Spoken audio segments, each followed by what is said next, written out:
Greetings in the name of Jesus. I greet you because this morning, it depends on the place that you are inside right now. Maybe you are in the evening, you are in the night, maybe you are early in the morning. That's why I said greetings and good afternoon, good morning. Today I want to speak about the love.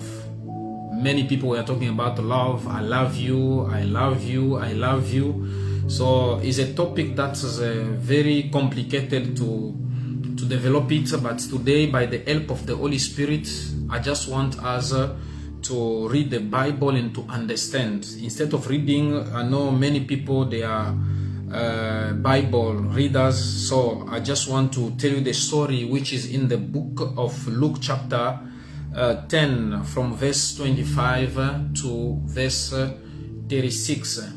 Luke chapter 10 verse 25 to 36 will talk about the love, how to love God and how to love your neighbor. So sometimes we love people and we end up regrets, saying that we love the people, but people don't want. We are deceived too much by much love that we are giving people, and we end up be deceived or for what we are getting in return. But here the Bible is talking about a doctor of the law, a lawyer who came to Jesus to ask him how to inherit the kingdom of God. And then Jesus told him that you are a lawyer, you know what you have to do, it's written in your law. And then he said that in my law, they said that love God with all your heart, all your mind, all your strength, all your mind, all your heart, all your soul, and all your strength. That means here, that is the law, saying that you must love God. So first of all, I'll talk about the love of God, how to love God and how to love your neighbor. So God, when it's about to love God, is saying that you must love God with all your heart, not with the quarter of your life or half of your life. They said all. When the Bible is talking about all, that means some other people, they love God with heart of life, of heart, half of heart, or maybe quarter of their hearts. I love God just like that. No, with all your heart, with all your mind, which means when they say about your heart, with all love you pour it to the Lord. And when they say with all your mind, that means in your mind, in fullness of your mind, you love God. You are thinking about God. You love His good deed. You love God in everything that He have done. That's about the love of God. Not half of your mind, not a quarter of your mind, all your mind. And then he said again, love your God, love the Lord with all your strength. Not quarter of your strength or half of your strength. All your strength. That means when you are working with God, if there is any work about God, maybe in the church, maybe to help people which demand your energy, your force, you do with all your energy. And then he said, you love God with all your mind. They say mind, heart, strength, and soul. And all your soul, that when it's needed, your emotion, your feelings. So you love God with all your soul. They didn't say that love the Lord with half of your soul, or with the quarter of your soul, with all your mind. This is about the love of God. So I'm going to talk now why sometimes we give people much love, too much love all our life, but we end up regretting, we end up crying that I love him with all my heart, I gave him with all my heart, with all my strength, and then I regret. No, you regret because that much love you're supposed to give it God, not your neighbor. And then when you go down, they put comma after that they said that, and love your neighbor like yourself. So that means your neighbor, you don't love your neighbor the way you love God. You love your neighbor like yourself, not the way you love God. The problem is when we love our neighbor the way we love God, we invest all the love, we invest all our strength, we invest all our mind and all our soul. Tomorrow, we will end up regret because this person can change. This person maybe cannot give us what we gave him in return, and then we start to suffer, to cry that he disappointed me. No. Here they say that love your neighbor like yourself. How can I love my neighbor like myself? And then he gives the history of the Good Samaritan. He said the Good Samaritan, the man was coming from Jerusalem up from Jerusalem down to Jericho, and then he ended up in the hand of people. These people, they beat him, they took everything, they left him half dead. So this man was a stranger. When he went to Jericho, he was not from that Jericho, he was a stranger. So he fell in the hand of bad people. They beat him, they left him half dead. When they left him half dead, the Bible says the priests came past by there. By chance, the priest passed by there. You know, the priest, when you see the priest, we see a preacher, we see a person that is coming from the temple. So when we see just the status of the priest, we know that this one knows the things of God. The Bible says that he passed. He left him. He's a priest. The second person was a Levite. The Levite, when he came, the Bible said that he passed another way. He said, this is not my problem. And the Levite is a person that knows the stuff of God. He left. But the Bible says, a good Samaritan, not from that Jericho or from Jerusalem, is from Samaria. Is a good Samaritan, a person coming from Samaria. He was in the journey, going somewhere. But when he arrived at the place, he stopped his journey. When he stopped his journey, he took his wine and his oil, he poured on his wounds. So he took the anointing. That oil and wine was reserved for his own wounds, but he took it, he put to the wound of that person, a stranger. And then after that, he took the person, he put him in his horse, at his horse. So that means in his own car, he accepted to walk by the foot, but he took the person that he didn't know, he put him at his own donkey, and then he accepted to walk by foot. He brought this person to the inn, to the hotel. When he came to the hotel, he told to the hotel people that take this person in charge. He paid them, first of all, his own money that he's supposed to use for the journey. Remember, this person canceled his journey. He canceled his journey to go with this person. When he arrived there, he stayed with the person there. He paid the money, and then he told them that take charge in these people. If in your country, another way, in your country, in this your area, for you to help somebody, it must be from your country. But me, I'm going to help him no matter I don't know him. And then take charge of this person. When I'll come back, I'll pay the money that you will put again. So, and then Jesus asked him, who's the neighbor? And then they said the neighbor is the one that who help that person. So that means to love your neighbor like yourself is not only to love the member of your family. You are not there only to help your member of the family when they have a problem. First of all, you put the member of the family in first. Somebody is in trouble, is in problem. You say, no, it's not my problem. No. And then he said, love your neighbor like yourself. You know why to love your neighbor like yourself? Because yourself, when you are there, you don't love yourself 100%. You don't love yourself 100%. You don't love yourself with all your soul, with all your mind, with all your strength. No. Sometimes you neglect yourself. But the things that you do for yourself, if you do it to your neighbor, for example, he said that love yourself, love your neighbor like yourself. If you buy yourself a paint, You can never say that, you can never regret because you buy yourself the pant. If you buy yourself a good food you eat, after you finish to eat that food, you can never regret that, why I spend a lot of money for this food. No.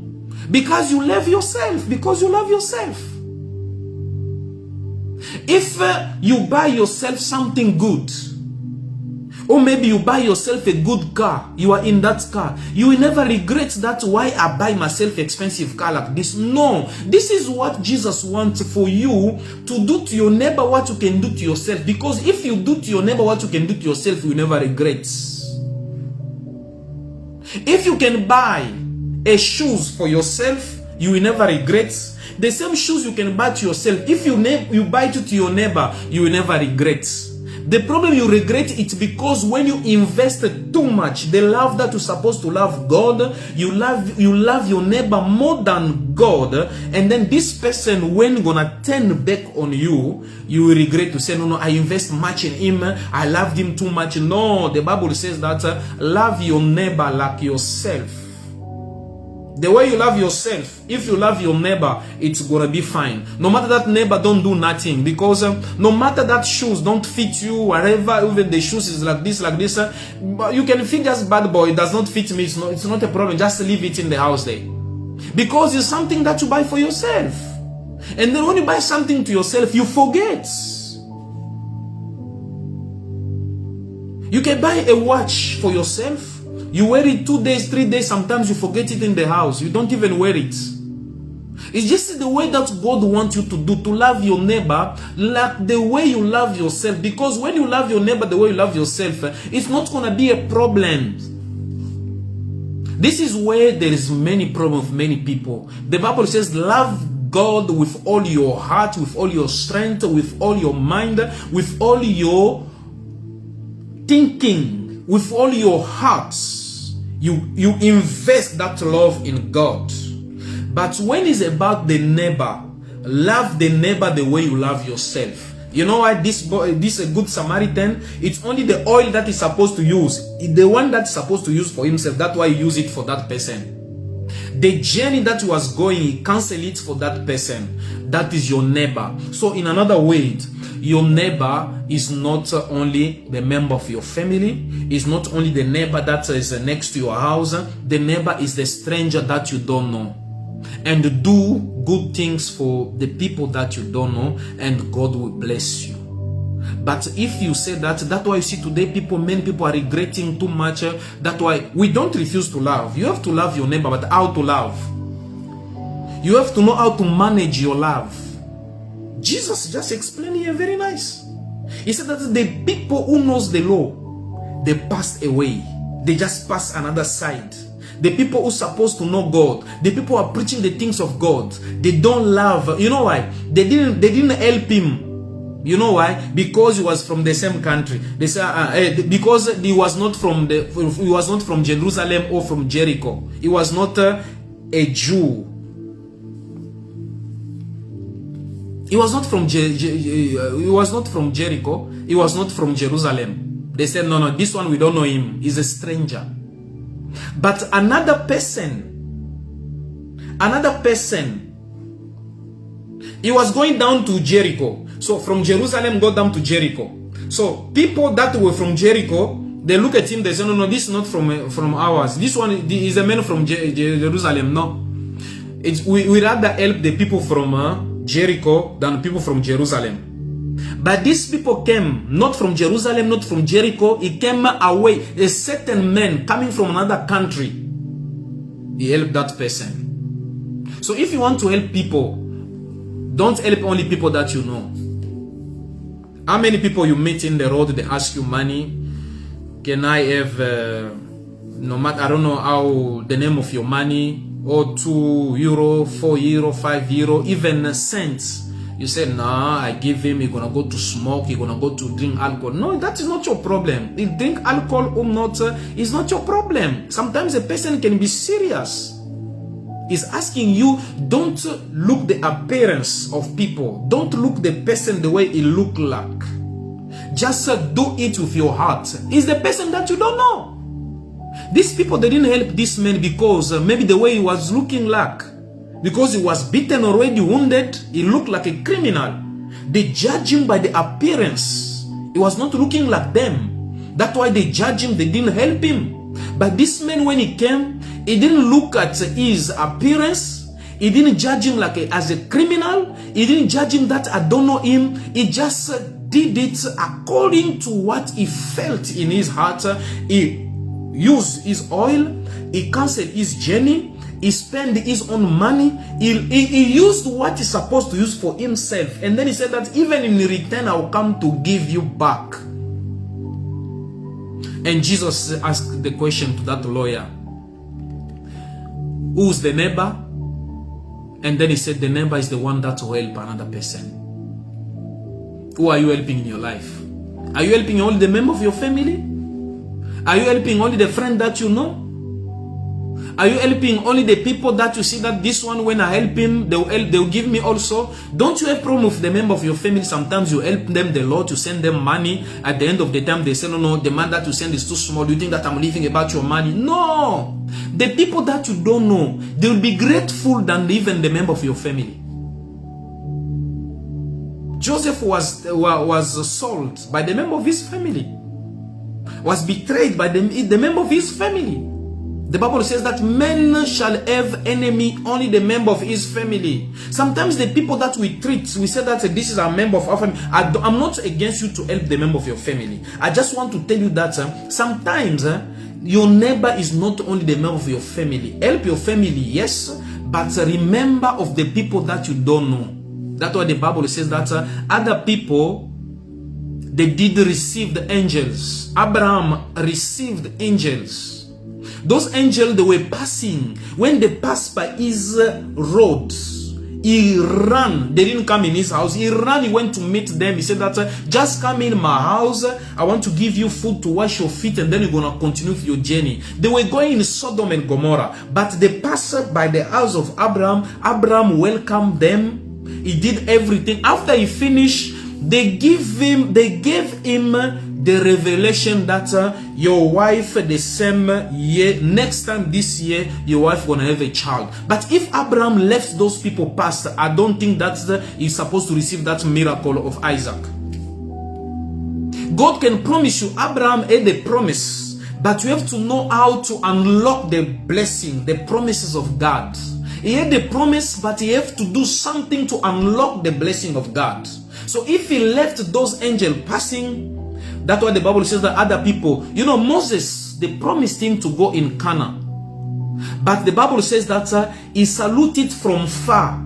So there is other people. Maybe Abraham was not going to get Isaac because there is this graveyard. If you want to see the rich place on earth, the graveyards are the rich place.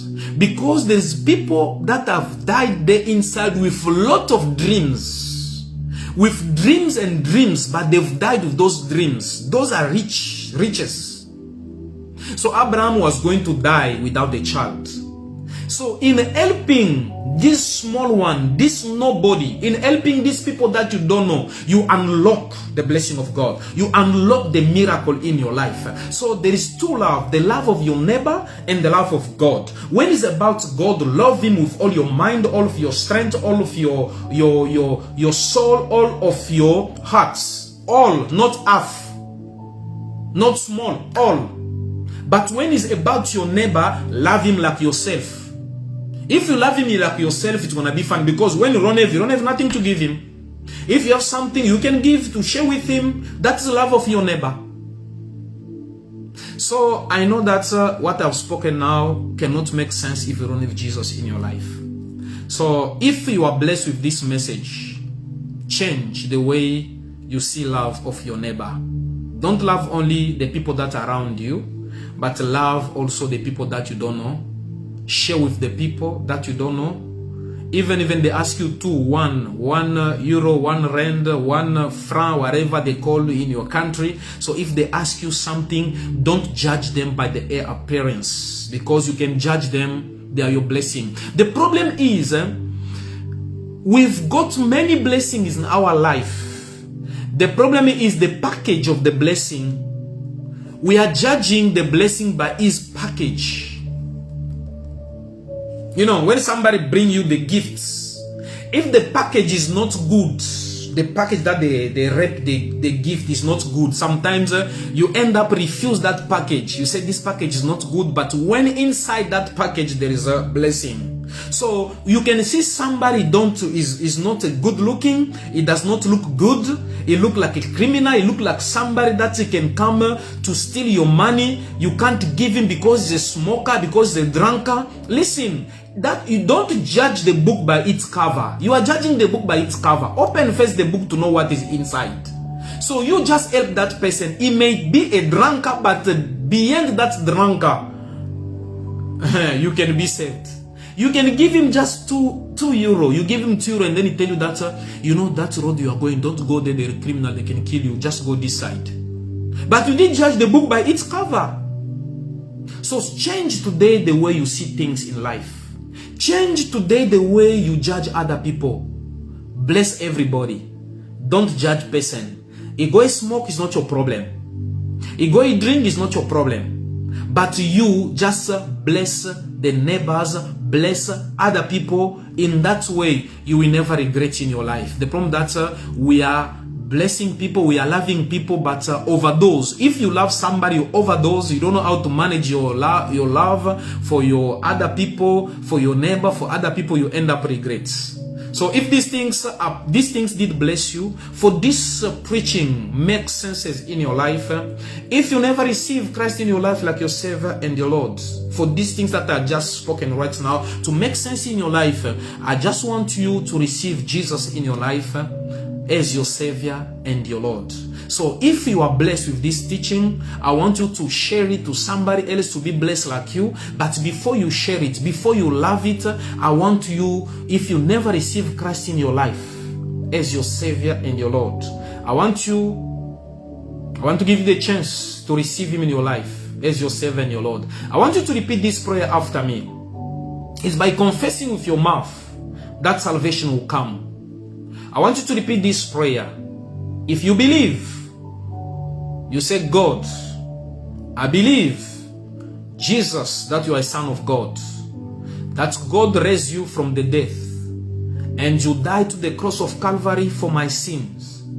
Today, I receive you in my life as my Savior and my Lord. I repent from my sins. Receive me, O Lord. I receive in my life. Take my life, change me, sanctify me by your blood. And from today, I'm a child of God. I'm not a child of Satan. Satan, you don't have the power over my life, because today I'm a child of God. I'm a born again. I'm a new born, not with flesh and blood, but with in the Spirit, in the name of Jesus. So if you pray this prayer, beloved, let me tell you that you are a new creation. You are a child of God already. God bless you. I just want to pray for you right now. Lord Jesus, I pray for my brothers and my sisters. You know them better more than themselves.